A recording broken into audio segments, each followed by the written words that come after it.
Sean bienvenidos una vez más. Hoy realizaremos un análisis del primer capítulo del texto, Las raíces históricas del cuento, escrito por Vladimir Prop. El texto plantea formular de modo genérico el problema de investigación de las raíces históricas del cuento maravilloso. Para esto, el autor señala que toda leyenda oral parte de un hecho histórico que funge como base. Gracias a esta y a partir de ciertos acontecimientos que conocemos, se demuestra la identidad del tema del relato oral. Así, los fenómenos del pasado histórico forman parte del relato. El estudio del génesis, es decir, de las fuentes del cuento maravilloso en la realidad histórica, es el primer paso que plantear en una obra, y por ende, el problema fundamental que plantea Prop. Desde 1873 existe una necesidad de clarificar nuestras posturas para evitar conclusiones erróneas. De esta forma surgiría un bosquejo crítico de la historia de los estudios sobre el cuento. Sin embargo, esto no significó que los autores no continuaran utilizando premisas erróneas y consiguiendo resultados desfavorables. No obstante, hoy sabemos que la reproducción de estas premisas obedecía al acondicionamiento de las ideas de los escritores por el tiempo histórico desde el que escribían, por lo que el cometimiento de este tipo de errores no recae en los sujetos, sino en sus contextos.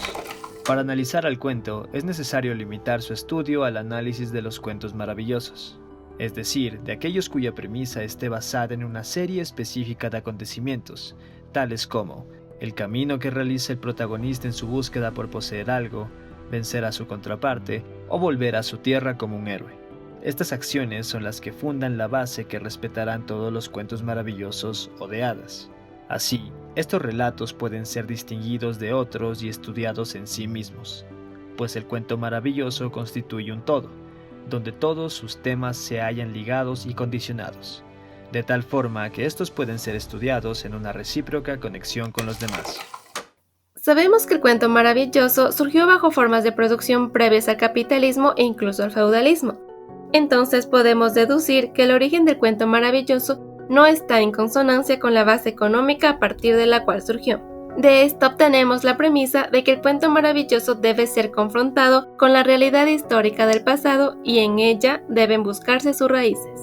Y para esta tarea resulta necesario conocer el concepto de pasado histórico para lograr determinar la parte del pasado que resulta indispensable para explicar el relato maravilloso.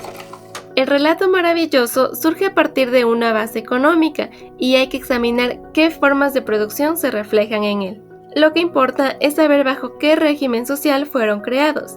Se puede confrontar algunos motivos del cuento maravilloso con ciertas instituciones de un régimen en medida que se reflejen en el relato. De ahí se deduce la premisa de que el cuento debe ser confrontado con las instituciones sociales del pasado y buscar sus raíces. El cuento maravilloso ha conservado huellas de las formas de vida social actualmente desaparecidas, y no se lo podría explicar en base a una sola institución. El relato maravilloso presenta cierto nexo con la religión, que se deriva a su vez de su relación con las instituciones sociales. Engels constata que la religión es un reflejo de las fuerzas de la naturaleza y las fuerzas sociales. Por un lado, puede desembocar en dogmas, manifestándose en procesos para explicar el mundo, y por otro lado, puede desembocar en actos que buscan controlar la naturaleza y someterla. Estas acciones son lo que conocemos como ritos y costumbres, que no son la misma cosa, pero que separarlos sería un error. El relato maravilloso ha conservado la huella de un sinnúmero de ritos y costumbres. Es preciso estudiar sistemáticamente esta relación, pues entre ellos existen diferentes formas de vinculación. Entre el relato y el rito se pueden encontrar varias semejanzas, pues en el relato maravilloso algunos de los eventos descritos tienen un trasfondo real, lo cual permite ver las semejanzas entre estos relatos y la realidad. Esto puede abrir paso a un mayor entendimiento del origen de ciertas prácticas culturales. Aunque existe la relación de correspondencia entre rito y relato, esta no es tan común como la relación por transposición. En este tipo de relación se establece que algunos elementos menores o mayores del rito pueden ser alterados a la hora de crear un relato, ya sea una razón de actuar, un personaje histórico, una vestimenta o alguna costumbre. Pero estos cambios no suponen la destrucción del rito original, más bien resulta una forma de contarlo y explicarlo. Existen casos donde la relación de transposición es claramente visible, pero al existir tantos relatos con cambios de todo tipo, esta relación puede quedar oscurecida. Por ello, resulta importante estudiar y entender por qué se dieron ciertos cambios a la hora de crear el relato. Ahora, Aunque la transposición del rito sirve para entender por qué algunos elementos entre rito y relato pueden ser distintos, puede darse el caso en que el relato maravilloso cambie por completo el sentido del rito. Para entender esto de mejor manera es necesario establecer un ejemplo. Imaginen que un rito de una antigua cultura implicaba el sacrificio de una mujer con tal de apaciguar a un monstruo o entidad. Esta práctica sería acatada por la comunidad, y si alguien la cuestionaba, podría sufrir de un severo castigo. Pero en el relato mágico, puede darse que el protagonista salve a la doncella que iba a ser sacrificada y derrota al maligno monstruo.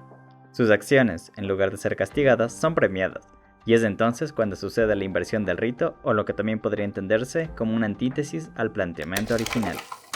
El mito es entendido como un relato sobre la divinidad que el pueblo concibe como real. El mito y el relato maravilloso se diferencian por su función social, siendo el primero dependiente de la cultura del pueblo. Para comprender de mejor manera la historia de los pueblos, los relatos maravillosos deben ser comparados con los mitos de los pueblos primitivos anteriores a la casta, así como de los estados civilizados antiguos. El origen de los cuentos maravillosos es histórico.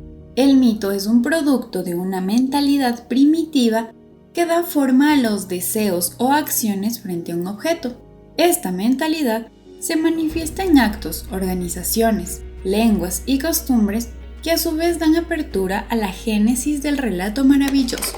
Este relato maravilloso se sustenta en lo histórico, es decir, las historias que se plasman en los cuentos coinciden con los acontecimientos de la época en que fue escrito, y sus fuentes corresponden, a su vez, a algunos elementos de la vida primitiva, social y cultural.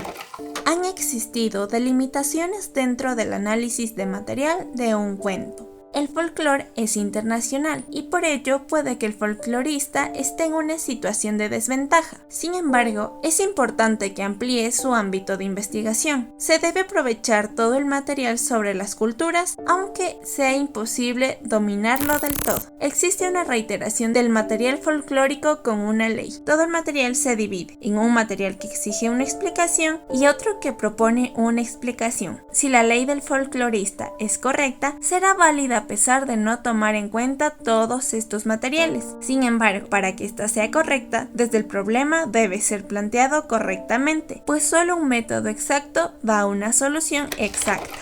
Hay formaciones anteriores al cuento, a través de las cuales este puede ser explicado. Sin embargo, el folclore no se agota en el cuento, también existe en el epos heroico. Estos se remontan al cuento y pueden ser explicados a través de este, pero también pueden ofrecer detalles y matices que el cuento no ofrece.